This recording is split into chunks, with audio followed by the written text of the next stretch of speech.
radiosapiens.es. Buenos días, buenas tardes, buenas noches, Juan. Buenas tardes de España, como siempre. Sí. Hoy vamos a tratar un tema, como siempre decimos, un tema muy interesante. Tiene que ver con las influencias de los familiares primigenios y otras personas de referencia, vistas a través de, por supuesto, la grafología y sus tipologías. En primer lugar, si quería concretar mucho, que lo que voy a decir, muchas cosas son sabidas, pero no es sabido que tiene introducción e interpretación grafológica. Hay un montón de cosas que son bastante obvias, o sea, por ejemplo, que toda persona humana, toda persona evoluciona, que el medio en que esa persona se desarrolla evoluciona, que todo cambia y que todo interinfluye. Eso es obvio, no debiera decirse, pero es que hay mucha gente, por ejemplo, que te coge un documento, te pongo un ejemplo que he visto muchas veces, pero coge un documento, un personaje histórico, y te estudia ese documento, de ese momento, y te dice, fulanito era así, así, así, y luego coges documentos suyos de otro periodo, y no era así. Ese fulanito, igual que tú, igual que yo, igual que cualquiera, ha evolucionado, y ha ido cambiando la letra.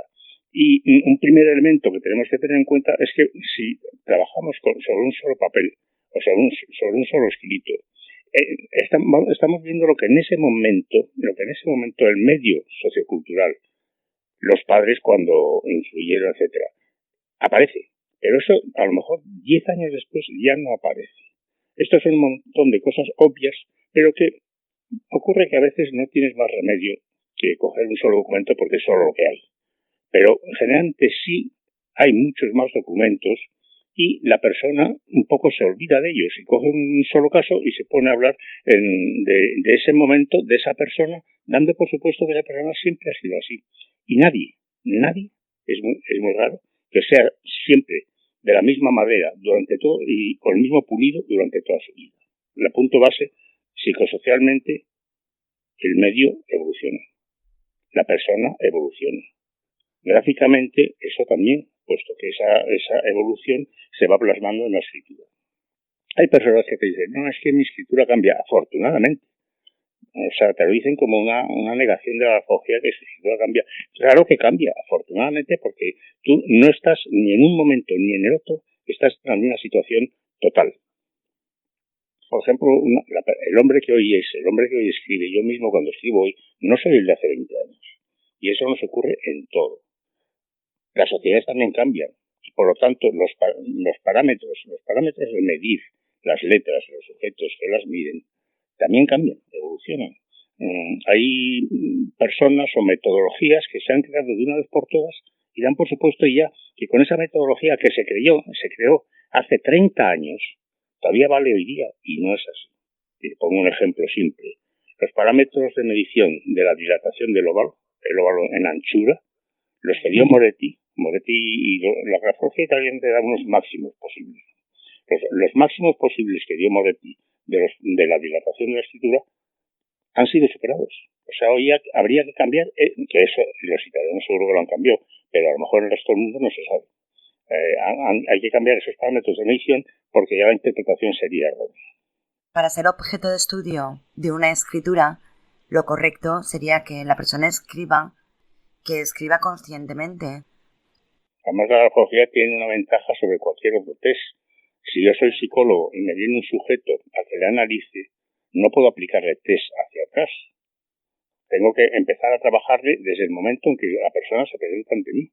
Sin embargo, todos escribimos, más o menos, pero todos escribimos.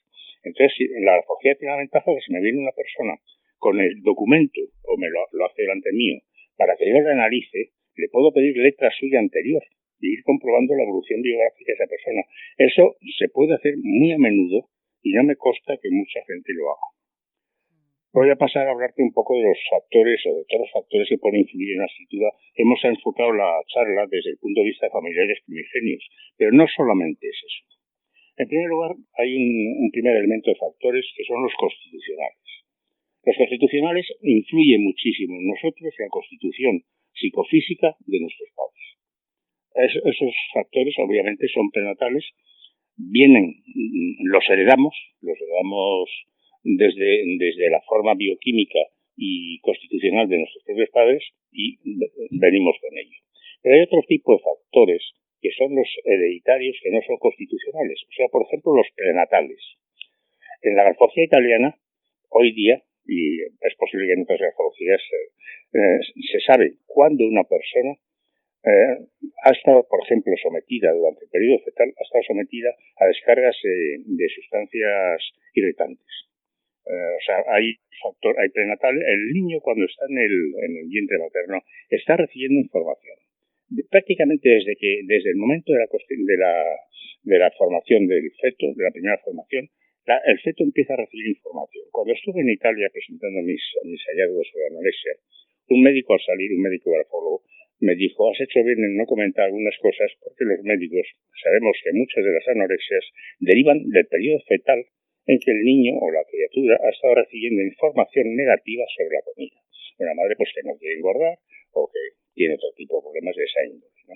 Entonces todo eso está influyendo. Y hay, por ejemplo, hay dos rasgos que los italianos tienen caracterizados o catalogados entre los rasgos que se producen durante el periodo fetal. La escritura a brincos, es un rasgo emocional. Se sabe que viene del periodo fetal en que ha habido una cierta excitación por parte de la madre durante el embarazo. Las letras adosadas, también cabe la posibilidad, ojo, hay muchos orígenes de las letras adosadas, pero cabe la posibilidad que se deba al periodo prenatal. Lo que yo sí tengo comprobado, y lo he comprobado muchas veces, desde que me empecé a atrever a decirlo, es que cuando una persona, por ejemplo, presenta a la vez los dos rasgos, esa persona no ha sido buscada. No te digo que no haya sido querida, nos equivocamos. Cuando presentas a brincos, que es un signo de emotividad fuerte, y adosada, que es un signo de angustia, la persona, la criatura no fue buscada. No digo que no fuese querida. Tú puedes no buscar a la criatura y quererla después. Pero no fue buscada y durante el embarazo, y es algo que a veces lo digo, cuando me atrevo a preguntarlo y me lo dicen, o me lo dicen ellos simplemente, yo lo estoy viendo y no lo digo, y la madre me dice, y es que este crío no fue buscado, no fue deseado en su momento original. Entonces, durante ese periodo fetal, pues muchas veces, a lo mejor el padre no está de acuerdo con que la madre se haya quedado embarazada. Y la madre está lanzando mensajes negativos a nivel de sustancias orgánicas, en que la criatura está sintiéndose una irritación constante dentro del feto. Eso después se va a localizar. Yo lo localizo. A los 14, 15 años, 16, hay veces, siempre pregunto, nunca afirmo. Siempre pregunto, oye, ¿tu hijo fue deseado o fue buscado? Y generalmente ya sé que cuando esas dos cosas se juntan, es que no fue buscado. No, repito, que no quiere decir que no se ha querido después. Simplemente no se buscó. Pero es muy interesante y estoy segura que este tema se va a hacer corto. Según tu consideración, desde una óptica grafopatológica, tiene que tener un tipo de respuestas. O sea, tiene que tener dos tipos de respuestas. Un niño excesivamente... Bueno, tú estás hablando del periodo prenatal. Sí. Después. No, después iremos con el postnatal. Tiene que tener dos respuestas diferentes. La sobreprotección y la carencia de protección. Sí, pero eso es... Sí. No, hay otro elemento que ya no es prenatal, pero sí es el momento del parto. Los números es una cosa que los que conocemos el enneagrama lo sabemos. Vamos a ver dentro de poco un curso de enneagrama. Hay un momento, el número 5 del enneagrama, el que llaman el filósofo, ese sujeto deriva de una sensación de soledad en los primeros momentos después del parto. Conozco a mucha gente 5 y hay personas, amigos míos, que a lo mejor les han hecho un regreso, una terapia regresiva, y han comprobado que sí, que efectivamente después del parto, pues a lo mejor a la madre hubo que dormirla. Entonces el muchacho ha sentido cuando ha venido a este mundo una soledad afectiva porque la madre estaba dormida. Eso puede producir un número, no te digo que lo produzca seguro, pero cuando veas un número 5 en el enneagrama, el origen ha sido ese. Más conocido, o sea, ya pasamos a lo que me decías tú, o sea, es conocido que el maltrato, estamos hartos de leerlo constantemente en los periódicos y saberlo. El maltrato en los primeros momentos, los primeros años, es decir, sobre todo los maltratos físicos y los abusos sexuales causan un 72% de las alteraciones cerebrales que luego va a tener la persona. O sea, se sabe además cuáles son. Si hay personas que han tenido un maltrato diríamos casi prematuro, muy temprano, y luego el hipocampo y la amígdala se han reducido de tamaño. Con lo cual hay zonas cerebrales pues que no se han podido desarrollar porque la persona ha recibido eso. Una cosa que estamos hartos de ver cuando falleció Ceausescu, cuando la caída de Ceausescu, en España empezaron a adoptar a niños rumanos huérfanos. Y resultó que había niños rumanos perfectamente evolucionados, o sea, normales, que les podías educar, y otros que no, que eran intratables. Se sabe, el ser humano, lo hemos comentado muchas veces y lo enseño en clase, es el único animal que sale sin acabarse de formar.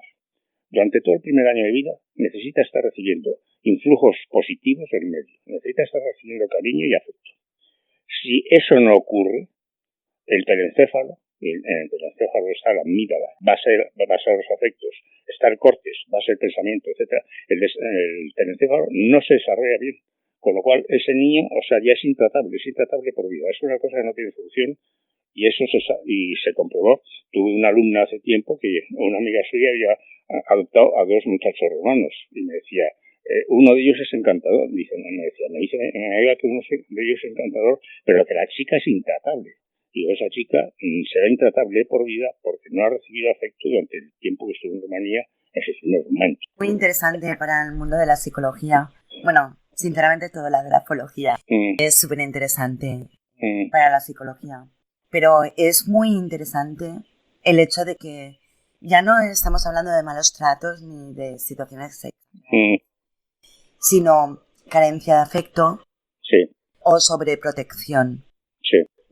Y la grafopatología, repito, no estamos hablando de malos tratos. Ya. No, eso lo he dejado aparte porque eso es muy conocido y es algo que sabe todo el mundo. Voy a hablar de cosas que la gente no sabe tanto. Pero es muy interesante para sacar un poco bastante, qué es lo que estamos haciendo de brillo al tema de grafología, ¿vale? Porque está claro que hay que tratar bien, pero sobreproteger. En primer lugar, tenemos, o sea, cuando ambos padres son duros, se produce, o sea, padres severos, duros, que no quiere decir que no quieran al niño, generalmente sí le quieren. Pero si ambos padres son duros, se produce un número 1 en el eneagrama. El número 1 en el eneagrama ha vivido bajo padres duros. Tiene una rabia contenida, interna, que no puede mostrar.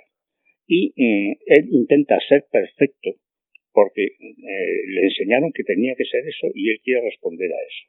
El número 1 en el eneagrama se detecta muy fácilmente de adulto porque se le acaba curvando el arco de la espalda por la cantidad de responsabilidades que toma sobre sí. O sea, por ejemplo, Theresa May, la inglesa esa curvatura que tiene el arco de la espalda, Theresa May es un número 1 en el eneagrama. También lo era Margaret Thatcher, aunque Margaret Thatcher, como era mucho más coqueta, se le notaba menos la curvatura, pero también lo era. El número 1, él tiene que ser perfecto. Y eso se sabe, lo descubrieron los sufís, cuando empezaron a descubrir el eneagrama, se sabe que se debe a que ambos padres han sido duros. Otro aspecto, por ejemplo, de dureza, cuando en una escritura aparecen bastantes ángulos, esa persona se ha tenido que defender. Se ha tenido que defender en casa de padre y de madre. Entonces, por ejemplo, hay personajes que hasta que les ves la letra no te das cuenta de lo que son.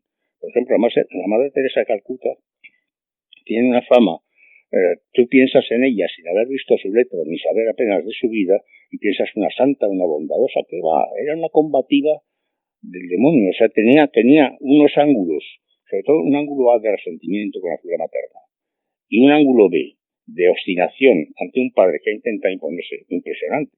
Entonces, también sabemos que los ángulos A y B de la sociedad italiana se derivan de un resentimiento contra la madre, el ángulo A, y de una autodefensa terca y obstinada contra la influencia del padre. Ahora vamos con lo otro que me has dicho, la sobreprotección. La sobreprotección es otro tipo de dureza, pero es mucho más difícil de pelear contra ella. Te voy a poner dos cosas, estos son hallazgos míos, lo que te voy a decir, con respecto a los años. En los 3 primeros años se está formando, los 3 primeros años de vida, se está formando lo que luego será el óvalo de esa persona. Es decir, cuando ya la criatura ha superado el año 2, el año 3, ya lo que luego va a hacer en la escritura, en el óvalo, eso está formado ya. Porque el óvalo no se registra si esos 2-3 años los hemos vivido cómodos o incómodos. Entonces, por ejemplo, tenemos los óvalos redonditos o los óvalos curvos con más o menos la misma altura que la anchura. Los 2 o 3 primeros años de vida yo sé que la persona se ha encontrado cómoda en casa. Ya se ha sentido querida, se ha sentido en un ambiente acogedor, que todavía no es sobreprotector, lo veremos ahí. Se ha encontrado en un ambiente acogedor. Pero, por ejemplo, hay muchos óvalos que son estrechos, son más altos que anchos, y es el óvalo estrecho. El óvalo estrecho, esa persona durante los 3 primeros años de vida no se ha encontrado cómoda. Generalmente desde luego ha tenido situaciones incómodas en casa que le han obligado a estrecharse. Cuando tienen los pies amputados, los pies. Las jambas. Sí. No, las jambas es otra cosa. El óvalo estrecho en casa ha debido a incomodidades que pueden ser ambientales, pero generalmente es la madre.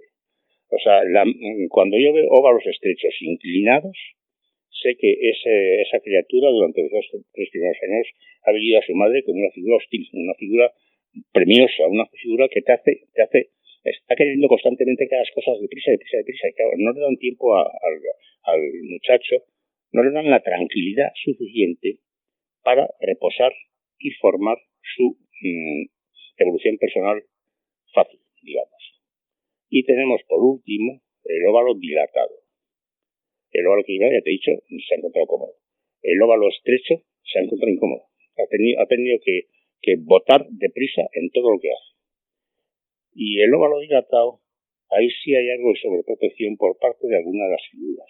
O sea, esas letras que hoy día cada vez se ven más, en que el óvalo es bastante más ancho que alto, esas personas, hay alguien en la familia que les ha sobreprotegido, les ha dado casi los cuidados maternales que se podrían dar a un niño que está que ha salido mal. Entonces, ese óvalo se le ha permitido dilatarse, y son sujetos muy tranquilos, son sujetos que a veces te dan ganas de llevar una grúa para moverles, porque son lentos. Sobreprotección. Sí, sobreprotección por parte de alguien, no tienen por qué ser los padres. Ha podido ser una abuelita, he conocido casos, algunas mías a las que les he hecho el estudio, y cuando les hablo de eso me dice, fue mi abuela, dice, pues mis padres no, pero mi abuela sí me sobreprotegió. Entonces yo estoy viendo el óvalo dilatado, son personas bastante tranquilas en muchos aspectos, o sea, son todo lo contrario de un óvalo estrecho. Si tú, por ejemplo, un óvalo estrecho y un óvalo equilibrado, cuando se conocen, se gustan, porque cada uno ve en el otro lo que él no tiene. Y es muy fácil encontrarte parejas en que uno tiene el óvalo estrecho y el otro el óvalo equilibrado. Pero ya con el dilatado la cosa cambia tanto que he conocido un solo matrimonio y fracasó. Uno de la pareja tenía el óvalo dilatado y el otro el óvalo estrecho. O sea, óvalo estrecho y dilatado, por ejemplo, una persona que en sus 3 primeros años de vida ha sufrido prisa en casa, y el óvalo dilatado que le han sobreprotegido, esos dos no se entienden. Luego es prácticamente imposible. Hay otro tipo, y esa ya sigo hablando de los 3 primeros años. Bueno, te sigo hablando del óvalo. Y el óvalo se forma ahí, se forma en esos 3 primeros años. Están los óvalos partidos por la mitad o partidos en... Hay un tipo de óvalo que tiene una serie de particiones internas que no son solamente una. O sea, no es un óvalo que tiene la mitad de una manera y la mitad de otra, que esa persona también ha tenido que callarse muchas cosas en casa. Todos nos hemos tenido que callar cosas. Pero cuando el óvalo aparece partido en dos trozos, esa persona eso lo sigue manteniendo. Y hay partes de su ser que no te las muestra por inseguridad, porque le han criticado durante los 3 primeros años de vida. Pero ¿cómo se puede hacer un óvalo partido, Juan? Un óvalo con una raya por medio que lo parte en dos. Los has visto, pero no te has fijado. Estoy intentando situarme. Hay 2 formas de partir el óvalo en 2. Una es la forma vertical. Cuando el óvalo está partido en vertical, es decir, hay una parte derecha y otra parte izquierda, la persona es muy simpática. Pero es muy simpática porque te muestra solo la parte derecha, la parte que sabe que te va a gustar, la parte en que ella parece como juvenil, como solar, como resplandeciente, en que todo es bueno. La parte seria, la parte oscura, la parte izquierda, aquella parte que en su familia le ponían verde, esa se la calla. Y solo te la cuenta cuando considera que tú eres de suficiente confianza para con ella. Hay otra forma de partir el óvalo que es en horizontal. Es decir, un óvalo que da una parte de arriba y otra de abajo. Esa es más peligrosa. son cosas todas que las he aprendido de Moretti y de Bruni y van a misa. El óvalo partido en horizontal es un sujeto que él se te muestra ante ti, te está mostrando la parte de arriba. La parte racional, la parte fría, la parte en que ves a un tío serio, maduro, y se está callando la parte de abajo. Y la parte de abajo son sueños, pero que mientras el óvalo sigue partido, te los está guardando en secreto. Y en cuanto pueda, va a intentar realizar esos sueños con los que tú no cuentas. Tener un colaborador o un socio que tenga el óvalo partido en horizontal, ojo que te la está jugando. Cuanto más cercano esté de ti, más te la está jugando. Y eso nace de que en su casa tuvo que callarse muchas cosas. Tuvo que callarse sus sueños, tuvo que callarse lo que realmente anhelaba y solo se atrevía a mostrar la parte racional, la parte seria. Una persona, vamos a ver, que se desenvuelve con muchísima envidia, porque las personas tiene nada que ver. Que son envidiosas también guardan. No, sí, pero la envidia no tiene nada que ver con esto. La envidia no entra en principio en todo esto que estamos hablando. Hay un tercer tipo de partición del óvalo que también se ha visto, pero no el grafólogo normal, el que no ha estudiado más que la grafología de su escuela, generalmente no lo sabe. Es el óvalo que tiene varias particiones internas. Es decir, tiene una cara inicial, una cara intermedia y una cara final. Las has visto muchas veces porque tiene una especie de bucle que entra por la izquierda y otro bucle que sale por la derecha. Esos son los óvalos que han vivido a su madre como una araña de cuya tela tenían que librarse. Y aquí no es la madre sobreprotectora, pero es una sobreprotección incómoda, muy molesta para la criatura. Te sigo hablando de los 3 primeros años de vida. Cuando veo un óvalo partido en varios trozos, ya es que ni pregunto, es que ya lo sé, que ha vivido a su madre como una araña. Lo que ocurre con estos padres, con estas madres, no es ya que hayan sido así durante los 3 primeros años. Lo que ocurre es que siguen vivos y siguen siendo así durante mucho tiempo. Pero yo lo que detectamos en la escritura son los 3. Hay un segundo periodo, y aquí sí entra la sobreprotección. Un segundo periodo, ya el sujeto, su yo se ha formado, el óvalo ya está formado. El óvalo a lo mejor ha estado, esos 3 primeros años ha estado cómodo, y el óvalo va a ser normalito, redondito, curvo. Te indica que los 3 primeros años han sido cómodos. Pero luego te encuentras con un sujeto que en el interóvalo, es decir, lo que se produce después de los 3 primeros años, ya en los 3 primeros años el óvalo está formado. Y tú empiezas a crecer, empiezas a desenvolverte en tu medio y empiezas a evacuar o moverte en el espacio interóvalo, en el espacio en que tu yo está conectando con los demás. Si en ese espacio interóvalo has tenido una madre sobreprotectora a tope, o sea, controladora, que llega a ser atosigante, tus óvalos se juntan. Tú has tenido ese espacio, que es un espacio de liberación personal, un espacio en que tú debes estar abierto a la influencia que viene fuera. No te interesa estar abierto a la influencia que viene fuera, porque la influencia que te ha venido fuera es contraproducente para ti. Entonces te cierras y se forman los óvalos adosados. Ha habido sobreprotección, que la sigue habiendo. O sea, cuando yo veo a un sujeto, por ejemplo, de 30, 40 años y sigue teniendo óvalos adosados, bueno, ya sé que sigue pegado a su madre. Su madre a lo mejor ha muerto ya, pero el tío sigue llevando la célula aquella que sufrió como entrometimiento de una madre entrometida, mientras el óvalo esté pegoteado, óvalo con óvalo, y además esas personas respiran mal, no han aprendido a respirar, se les acaba curvando también el arco de la espalda, se les hunde el pecho, o sea, la caja torácica está en detrimento, y eso se forma a partir del cuarto año, también en los primeros años. Esa es una sobreprotección que cada vez se está viendo más, o sea, cada vez veo más en los chavales de hoy día y en la gente óvalos equilibrados, óvalos curvos, óvalos que en casa los 3 primeros años han estado cómodos y luego se han encontrado con una madre que les controla todo, a todas horas, que les quiere controlar. Esas madres son inseguras.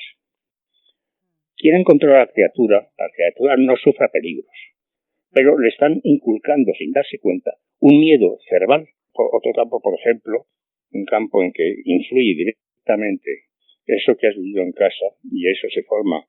Ya no te puedo concretar que sea a los 3, a los 5, eso no lo sé.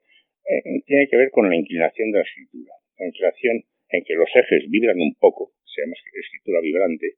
Yo la comparo, esos ejes, esas LSDs, que tú prolongas el trazo hacia arriba o hacia abajo y se encuentra lejos, pero se encuentran, los dos movimientos que tú haces se encuentran. Yo lo comparo con las antenas del insecto.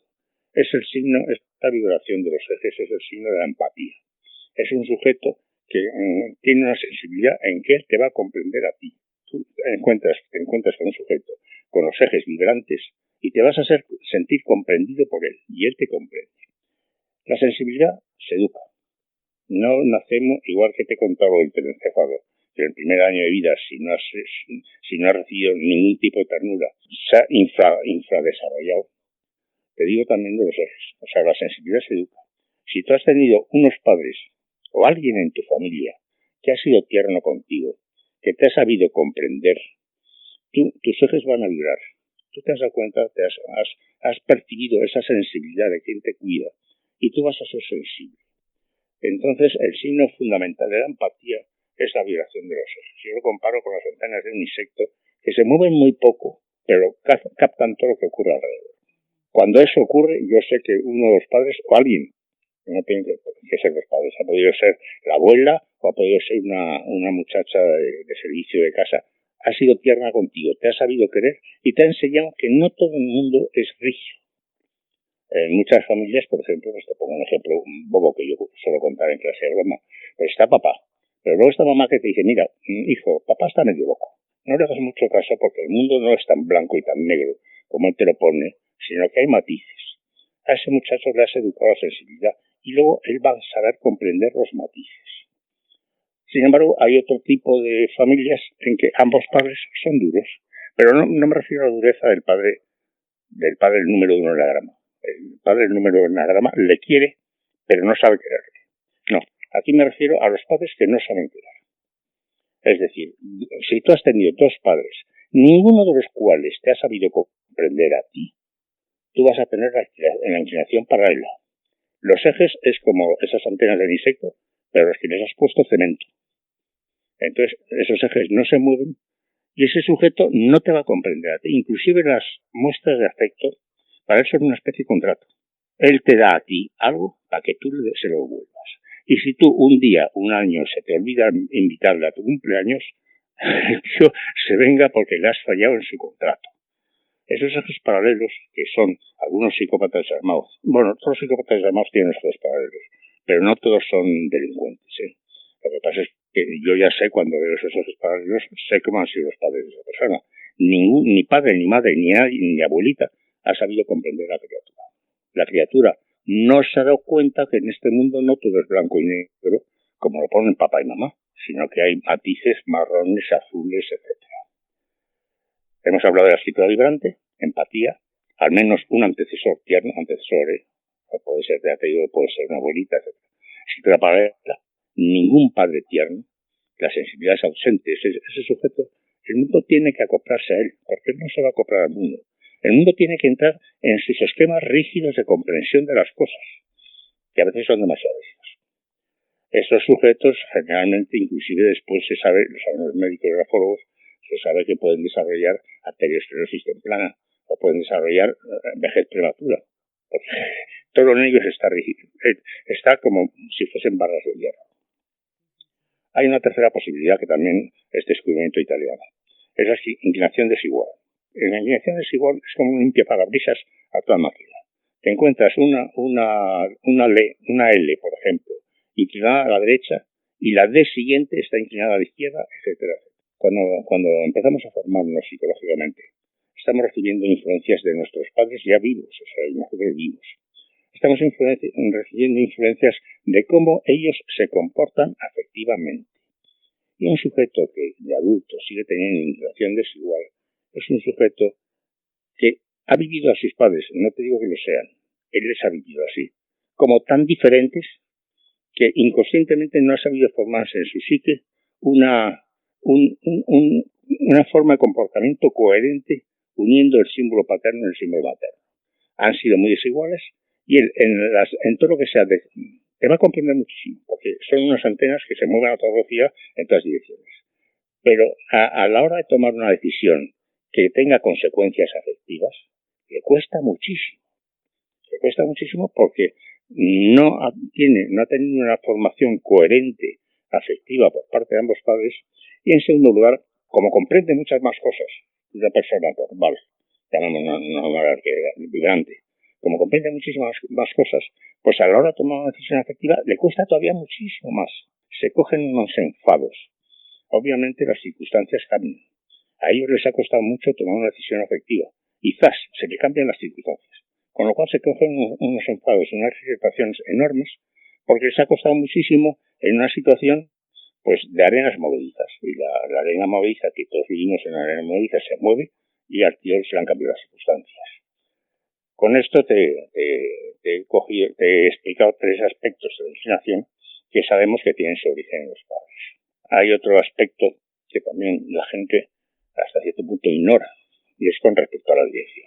La dirección, todas las personas saben que hay una dirección ascendente, una dirección descendente, sabe que la dirección ascendente del renglón, un renglón que sube, indica euforia, contento, amor a la vida, emprendimiento. Que un renglón que se cae indica depresión, o por lo menos una situación moral baja en ese momento. Pero también tiene influencia paterno-materna. La ortografía italiana te enseñaba que la escritura con renglón ascendente, tanto en varones como en mujeres, significa que has vivido a tu padre como un desafío, o como tu padre te ha enseñado que la vida es un desafío que hay que vencer. Me puse a comprobarlo, yo siempre compruebo, y esa es una cosa que les digo el primer día a mis alumnos, digo, no os creáis lo que os enseño, comprobadlo. Es una cosa que compruebo, en cuanto aprendo una cosa me pongo a comprobarla. Entonces, efectivamente, los italianos tienen razón, la ortografía italiana, tanto Marquesan como Moretti, tienen razón en que el renglón ascendente en varones han vivido así a su padre. Un padre de desafío, o un padre que les ha enseñado que la vida es un desafío. Pero en mujeres no. La mujer con renglón ascendente admira a la figura paterna. Quiere parecerse a él. Y el renglón sube. Otra posibilidad, por ejemplo, el renglón descendente. El renglón descendente sabemos que puede ser una depresión, una situación depresiva que puede ser momentánea. Por lo que he comentado muchas veces y lo hemos comentado aquí. No puedes fijarte en un solo documento. Si yo me encuentro un documento con escritura ascendente o con escritura descendente y solamente tengo un documento, yo puedo decirle a la persona, en este momento tú estabas así, pero no puedo decirle, tú eres así. Entonces, cuando nos encontramos con un renglón descendente, es muy posible que, si es varón, la madre le ha fallado. La madre ha fallado no en el sentido de que sea déspota, o en el sentido de que le sobreproteja, no, en el sentido de que ha sido una madre ausente. No ha estado. Y el renglón se nos cae porque la criatura va buscando a la madre tierra. Esto que parece un símbolo, una metáfora, no lo es. He comprobado en varones, el renglón descendente puede ser una madre que les ha faltado desde el principio casi. Y también el renglón descendente, tanto en varones como en mujeres, es muy posible que hayan tenido un padre dictador, o un padre que en psicología se llama interferente. Es decir, un padre que está constantemente diciéndote lo que debes hacer y diciéndote la forma de hacerlo. Con lo cual, tú no aprendes a tomar decisiones en tu trayectoria vital. Dices, ¿para qué me voy a esforzar en nada si después va a venir el tío Paco con una rebaja, va a venir la plancha que me va a planchar lo que esté aquí? Porque hay formas sutiles también de interferir. Por ejemplo, el padre que te dice, vamos a una cosa a tus estudios, ¿no? Vamos a meternos con acción esta. Ya te está interfiriendo de una forma más cariñosa si quieres, pero te está interfiriendo. El tío se está metiendo en tu terreno con un vamos a. Cuando tenía que decirte, oye hijo, haz esto. Dice, no, vamos a hacer esto. Esa es una forma más sutil o más suavita de interferir, pero de hecho estás interfiriendo a la criatura. No siempre que un renglón cae puede ser por estas circunstancias que te he dicho, de madre o de padre o de ambas cosas. Pero hay que tenerlo en cuenta que sí puede serlo, porque los he conocido. Más cositas así, pues también cabe que el padre sea ausente. O sea, hay muchas familias que no saben muy bien para qué han tenido hijos. Decía una vez a una alumna, dice, hay padres que habría que prohibirles tener hijos. Yo estoy completamente de acuerdo. Bueno, sí. Entonces, otra cosa que también, esto lo aprendí de Bruni, el sujeto con padre ausente y madre enigma. O sea, una madre que que no se te acerca, que tú no la comprendes, que no te comprende a ti, ese va a tener el óvalo en rueda. El óvalo hecho como con el movimiento de las agujas del reloj. Ese sujeto no ha comprendido la vida desde un punto de vista normal. Toda su vida está basada en raciocinios, en razonamientos, porque no ha habido, el padre ha sido ausente, 2 casos que he conocido, un padre era alcohólico y el otro padre era un histérico. El muchacho tenía el óvalo en rueda. Pero es que en los 2 casos la madre también era la misma, o sea, era una madre que se despreocupaba por completo de la criatura. Inclusive en niveles, por ejemplo, buscar una persona que le enseñe a la criatura y ellos ausentarse de esa educación. Otro caso, por ejemplo, o sea, bueno, esto del óvalo en rueda había descubierto Marquesán, que son sujetos que pueden inclusive llegar al latrocinio, a poder hacer lo tuyo para tenerlo ellos. O sea, son bastante amorales. Pero con Bruni he aprendido mucho más. No solamente es ya cuestiones económicas, cuestiones de dinero. Es que para ellos todo en el mundo es lo que hicieron con ellos. Usar y tirar, usar y tirar, usar y tirar. La mujer, si son hombres, el sexo, el dinero, todo eso lo rapiñan para sí mismos y en cuanto ya no les sirve lo tiran. He comprobado también casos. Y sujetos que, por ejemplo, cuando yo les conocí, pues a lo mejor no tenían el óvalo en rueda, pero ha habido un desarrollo suyo posterior en que ha aparecido el óvalo en rueda. Si en esos momentos me he puesto a investigar, que lo he hecho, a investigar el pasado personal de esa persona, ese óvalo en rueda estaba en su psique desde el principio. Lo que pasa es que había aprendido otra forma de escritural y el óvalo no había tenido ocasión de salir. Un ejemplo que se me está ocurriendo ahora, por ejemplo, la escritura que los italianos llaman disordinata. La disordinata italiana es una escritura que tiene un montón de alteraciones. Traducido al castellano sería desordenada. Pero es que en la grafología hispana, en la grafología europea, el término desordenada se refiere más bien a los márgenes. Y punto. Entonces no he querido traducir al castellano la palabra disordinata italiana. Es desordenada en español. Pero el contenido de ese concepto allí es mucho más complejo. El contenido de disordinata italiano es igual que la discordante europea. Es decir, escritura en que hay un montón de parámetros o baremos que se pegan patadas entre sí. Sí. Eso, cuando se nos educa, nos dejamos educar más o menos, sí, tenemos cierto respeto o cierta admiración a la persona que nos educa. El sujeto de escritura disordinata italiana es un sujeto para el cual su padre le ha vivido como una nulidad. Entonces, si ya el padre, la persona que teóricamente debía transmitirte lo que debe ser y lo que no debe ser, si tú a esa persona le consideras una nulidad, tú no te preocupas en absoluto de hacer la letra como debe ser. Te encuentras con unas escrituras caóticas en muchos aspectos, en que la persona se comporta así. En su vida eres caótico. Pero es que hasta ya la educación primordial la ha rechazado, porque no la ha venido dada por una persona que le merezca fiabilidad. Y en principio, otro aspecto, y eso lo hemos hablado también aquí a veces, es el alfiler en vertical. El alfiler en vertical es decir, el trazo vertical que se va afilando cada vez más y acaba en una punta fina. Cuando se produce en el AMPA, esto lo aprendí en Bruni y lo he supercomprobado, cuando se produce en el AMPA, has sufrido un daño moral por parte de la figura paterna.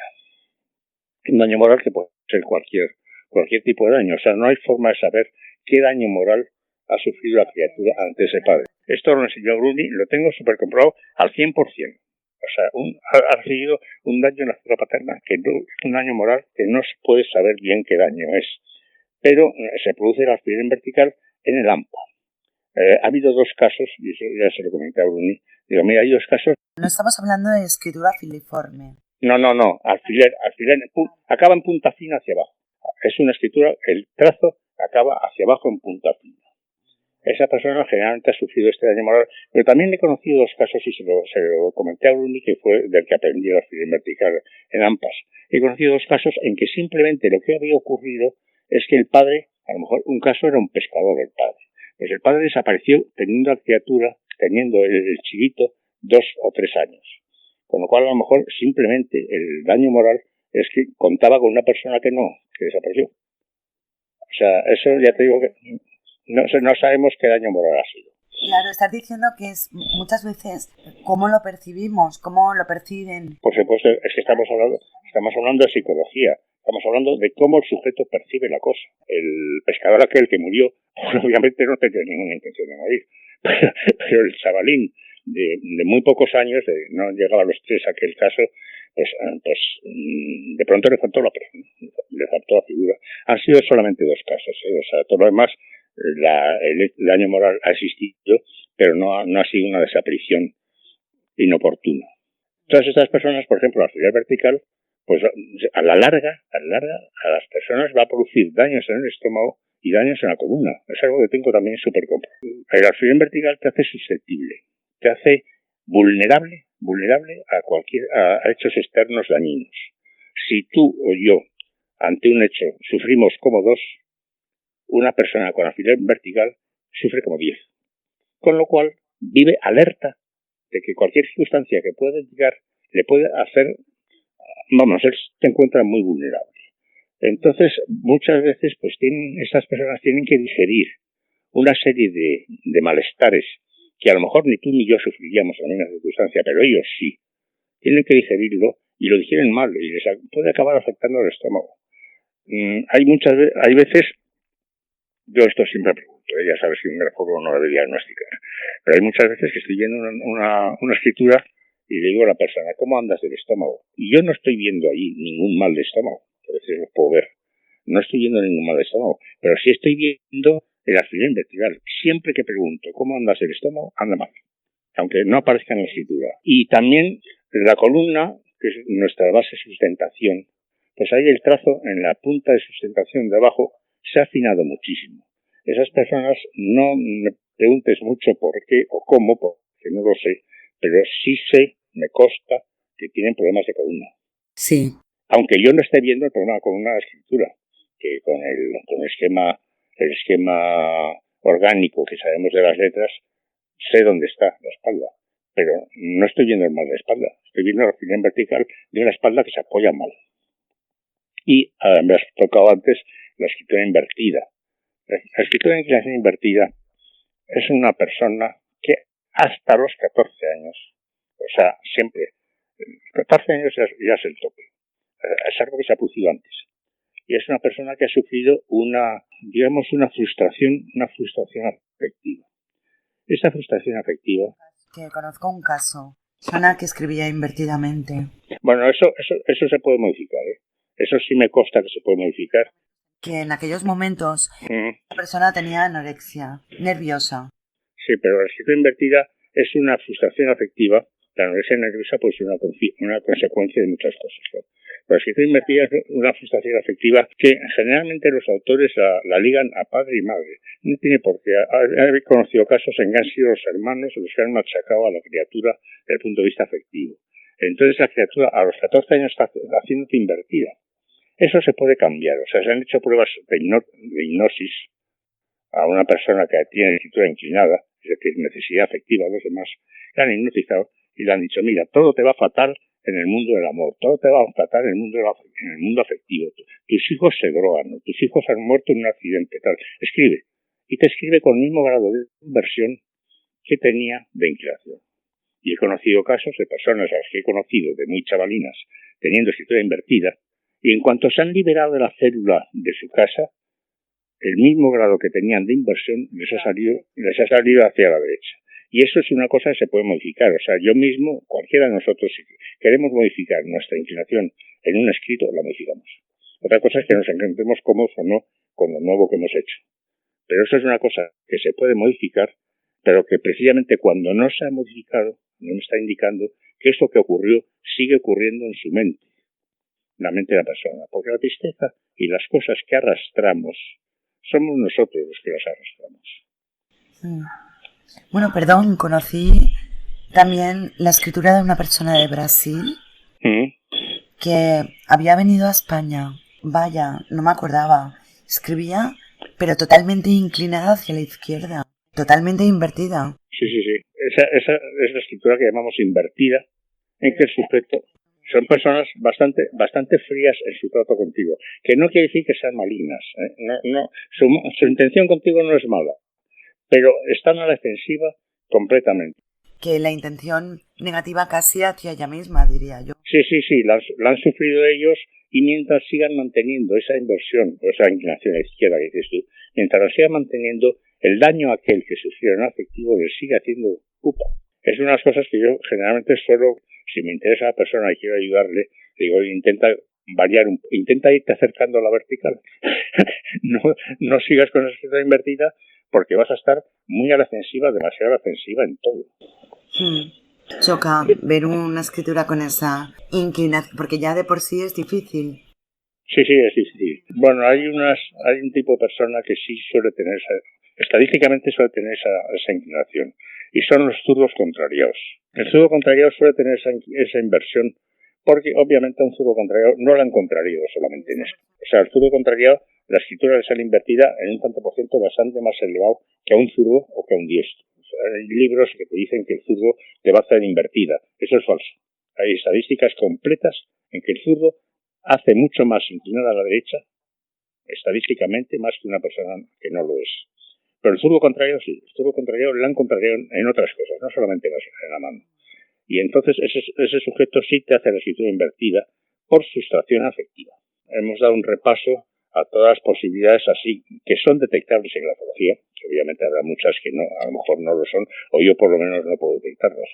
Y vuelvo a insistir en que a la persona hay que decirle que a eso que te enseño no te lo creas, compruébalo.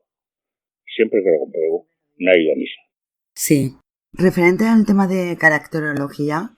Con el carácter ocurre lo mismo. El carácter se educa. O sea, el carácter lo vas formando, pero hay, por ejemplo, la caracterología que es la que nosotros dominamos, vamos, es la que yo domino. Cuando empecé de profesor, no empecé de profesor de grafología, porque ahí estaba Silvia Arras, empecé de profesor de caracterología. Entonces, en la caracterología del SEN, que es la fundamental, hay 3 parámetros que son muy importantes. Uno es la emotividad. La emotividad la sabemos de la escritura, y es una fuerza de la naturaleza. Un sujeto emotivo, en aquello que le interese, va a volcar mucha más fuerza que un no emotivo. Hay un segundo factor, un segundo elemento, que es la actividad. La actividad también es temperamental, aunque se llama caracterología esta caracterología, los 3 factores fundamentales son temperamentales, es decir, hasta cierto punto nacemos con ellos. Uno es la emotividad, que es una fuerza en que tú aquello que quieres lo quieres más. Un segundo elemento es la actividad. La actividad no se refiere a que hagas muchas cosas muy deprisa ni nada de eso. La actividad es la disposición para actuar con facilidad. Te pongo un ejemplo tonto. Llega la esposa a casa, el marido está sentado, el marido es no activo, ¿no? Está sentado leyendo el periódico y dice después, oye, hazme el favor, méteme el coche en el garaje, que ya sabes que a mí se me da mal. Si el sujeto es activo, pues muchas veces se levanta de inmediato y mete el coche en el garaje. Si es no activo, mira, no me fastidies, ahora que estoy aquí, perfecto. Sí. Y luego a lo mejor o lo mete cuando se le ocurre, o el coche duerme en el jardín. La actividad es una disposición a actuar. No es que necesariamente estés actuando. Pero inmediatamente sí se detecta el sujeto que es activo del que no. Porque a un no activo le metes un obstáculo en lo que quiere hacer y se echa para atrás. Y a un activo le pones un obstáculo en lo que quiere hacer y redobla el deseo de hacerlo. Hay un tercer elemento que es la resonancia. La resonancia puede ser primaria o secundaria. Esto depende del corte cerebral y también está comprobado, se sabe por grafología. Hay sujetos de resonancia primaria. No quiere decir que reaccionen fuerte, pero sí que reaccionan de inmediato. A un sujeto de resonancia primaria le pinchas y salta, pinchas y salta, pinchas y salta. Un sujeto de resonancia secundaria es un sujeto en que el córtex está controlando mucho más todo aquello que pasa. Entonces, un sujeto de resonancia secundaria, a lo mejor le pinchas y parece que no se ha enterado. Al segundo día le pinchas y parece que no se ha enterado. El tercer día te mete un alfiler y te pega un galletón. Entonces dices, pero si hoy no te he pinchado todavía. Ya, pero me llevas pinchado. Parece que no se ha enterado y sí se ha enterado. Pero su relación es más tarde. El sujeto de carácter primario tiene de bueno que los enfados, las risas, todo eso se le pasa enseguida. Un sujeto de carácter secundario tarda muchísimo en reaccionar, pero tarda muchísimo más en pasarse. Entonces esto también es una cosa que enseñamos en caracterología. Entonces pues hay también elementos elementos familiares que pueden influir. He conocido, es algo que te enseñan los libros y yo lo he conocido también, un hijo que sea amorfo, por ejemplo, es decir, no emotivo, no activo y primario. No emotivo carece del deseo de querer hacer cosas. No activo, además no las hace. Y primario depende del momento. Muchas veces estos hijos han nacido en una familia que a lo mejor tiene muchos posibles. El padre es un apasionado, es decir, es todo lo contrario. Es un padre que se ha hecho a sí mismo, que es emotivo, quiere las cosas con fuerza, es activo, las hace. Y es secundario, las organiza, las sabe planificar a largo plazo. Entonces muchas veces esa criatura, ese niño amorfo, va desenvolviéndose más o menos bien dentro de esa familia mientras el padre siga mandando y dirigiendo. He conocido también casos, y es algo que también te dan los libros de cardiología. Muere el padre y el hijo se dilapida la fortuna. Porque el hijo sigue siendo amorfo, no obstante la influencia positiva del padre como timonel mientras el padre ha vivido. Es un ejemplo que te pongo. Y la cardiología, mira, a mí la cardiología me ha aportado tantas satisfacciones en sentido, te lo he comentado en alguna otra conversación. Hay veces que veo a un sujeto cerrar la puerta del coche y sé el carácter que tiene. O sea, el carácter que tenemos lo llevamos a tantas facetas de nuestro comportamiento que a veces con un simple detalle, te he puesto el ejemplo de la puerta del coche porque es algo que he vivido. Pero cualquier otra cosa, me basta a veces con un simple giro o una simple cosa para más o menos deducir por dónde anda la persona. Esto se enseña en cardiología y también ahí, obviamente, existen efectos de unificación. Por ejemplo, he conocido casos de una mujer, a lo mejor colérica, es decir, colérica no significa que se enfade mucho, significa que tiene los dos motores poderosos, emotividad y actividad, y además es primaria, reacciona de inmediato. Estos sujetos, por ejemplo, son una fuerza de la naturaleza. Son una fuerza de la naturaleza, están acostumbrados a arrollar todo aquello que se enfrentan porque tienen los dos motores y no tienen ningún freno. Entonces estas personas a veces, he conocido casos, conocen a un sujeto que es muy tranquilo y ellas piensan, hombre, pues qué tío más majo que con lo tranquilo que es, que bien nos vamos a desarrollar. Pues no, pues resulta que es apático. No tiene ninguno de los dos motores y tiene el freno en la secundariedad. Ese matrimonio dura poquísimo, porque cada uno ha visto en el otro algo que le ha traído hasta cierto punto. El apático, por supuesto, una colérica de una serie de ventajas activas que él no tiene y la busca. Te he puesto mujer colérica porque es el caso que he conocido, pero puede ser hombre colérico y mujer apática, ¿no? De una serie de ventajas que le gustan y se une a la persona. Pero luego resulta que el colérico es demasiado. Que vuelvo a decirte que el colérico no es que se enfade mucho, que le han puesto ese nombre y punto. Pero sí, el apático es una especie, te has casado con una pared, si te casas con un apático o con una apática. Una persona EAS, como indicas tú, es una persona que es justamente todo lo contrario. Justamente debería de equilibrarse el tema, pero yo creo que insatisface, produce disfelicidad. Sí, no, en muchos aspectos, y las he conocido coléricas muy quejosas del marido. Yo a una amiga le decía, pero no, vamos a ver, tú te casaste con este hombre porque me encontraste muy tranquilo. Y me dice, sí. Digo, pues ya te fijas que esa tranquilidad es excesiva para ti. Claro, es que yo sinceramente no lo veo compatible a la larga. Sí, pero claro, si sabes cardiología, bien, pero si no lo sabes, pues te puedes sentir seducido ante esa característica que tú no tienes. Esto es un curso de cardiología y también, a mí me apasiona la cardiología y es tan bonita que cuando la enseño a la gente le gusta. Y también pues tenemos proyectado para a partir de noviembre un curso de eso para la gente que le pueda interesar. Y eso se puede detectar también en grafología. O sea, evidentemente la motilidad, la actividad, todo eso tiene sus concomitancias grafológicas o sus parámetros grafológicos que conocemos.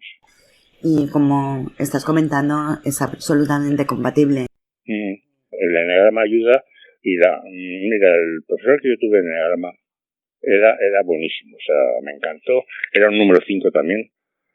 En día y medio me puso a un nivel de eneagrama que he conocido muy poca gente después. Bueno, este señor ya no da clase ni nada. Pero este señor que tenía contacto con los sufíes, hubo un día, que unas últimas veces que le vi, que me dice, mira, he estado con mis amigos sufíes y el eneagrama que ellos conocen está tan por encima de lo que yo sé, que no me lo dijo, pero sé que lo hizo. Dejó de enseñar enagrama. O sea, me refiero, el enagrama que nosotros enseñamos es fabuloso, pero que hay muchísimo más, que por lo menos este hombre se rindió, o sea, lo dejó porque consiguió, deshonesto por su parte, está enseñando una cosa que sí que funciona, pero se encontró que había más.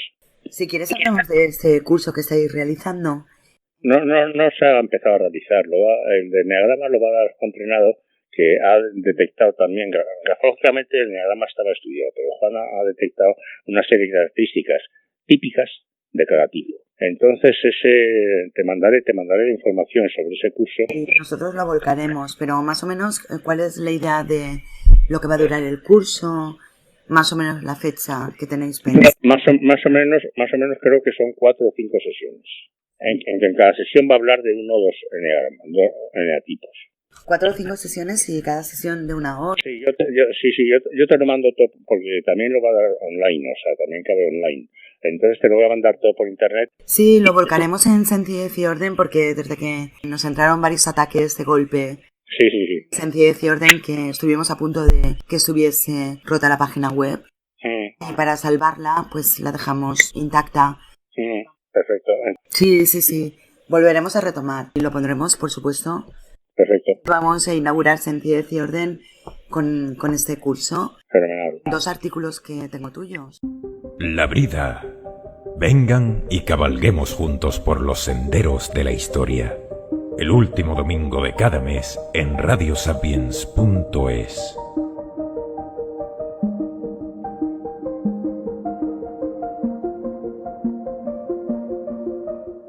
Está pasando que nos han ineducado.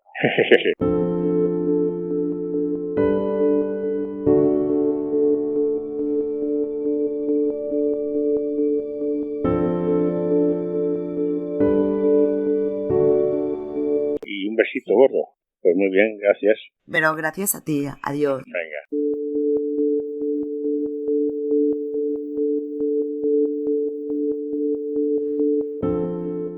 El arte de la ciencia y la influencia en el ser. El arte y la ciencia son 2 formas de conocimiento aparentemente alejadas. Sin embargo, son consecuencia de la especialización profesional y la educación clasificada. Del estudio de esta separación surgieron estereotipos de las 2 culturas, las ciencias y las humanidades, para referirnos a esa brecha de conocimiento. Pero, ¿cómo se podría crear una obra sin las técnicas validadas por la ciencia? ¿Cómo podríamos interpretar la selección de utensilios si no los conocemos? ¿Y cómo se puede separar el resultado de ambas cosas? Existen cientos de debates y postulados en torno a qué es ciencia y qué es arte. ¿El arte no es ciencia? ¿Y la ciencia no es arte? ¿Cómo ha influido y cómo influye en el ser humano? Administrar todo este complejo mundo supone un verdadero arte creativo, puesto que organiza y utiliza el talento humano. Los términos arte y ciencia se utilizan con más profundidad cuando nos referimos a el conjunto de conocimientos que sirve de fundamento.